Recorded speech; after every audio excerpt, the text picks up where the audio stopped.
What advice would you give somebody who's really hurt, confused, lost, broken, but knows they should be in this space? What advice would you give them to like get to a place of happiness quicker? I think almost all of it comes down to, are you loving yourself? I mean, I'm 44 now, but at 37, I was a grown-ass man and I had a complete mental breakdown and I didn't want to live and I didn't know why. And I was blessed enough to have the finances to go away to like this super intensive life-changing, life-saving therapy. And while I was there, I learned that I didn't love myself. And that blew my mind. I didn't feel like I ever actively hated myself. I like myself. Like I go play basketball and play video games and hang out with my friends and whatever it is. It was really jarring when I realized that my self-talk, again, was so toxic. Like if I ever screwed up or I wasn't accomplishing what I thought I was supposed to accomplish, the way I would destroy myself in my own words, in my own mind, and in my own heart was just outrageous. And when I was at this therapy, one of the therapists that asked me when I had this breakthrough, they're like, how do you talk to yourself when you think you're failing or whatever? And I told them,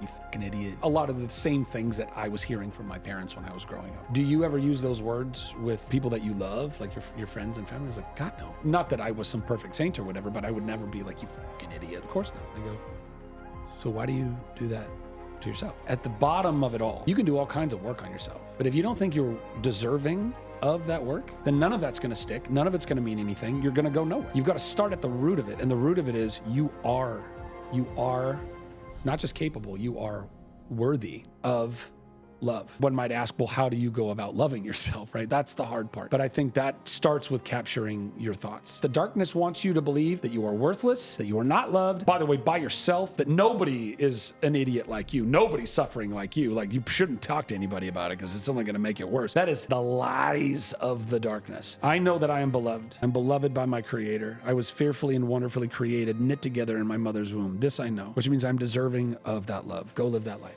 Go live that best life and loving yourself and loving others.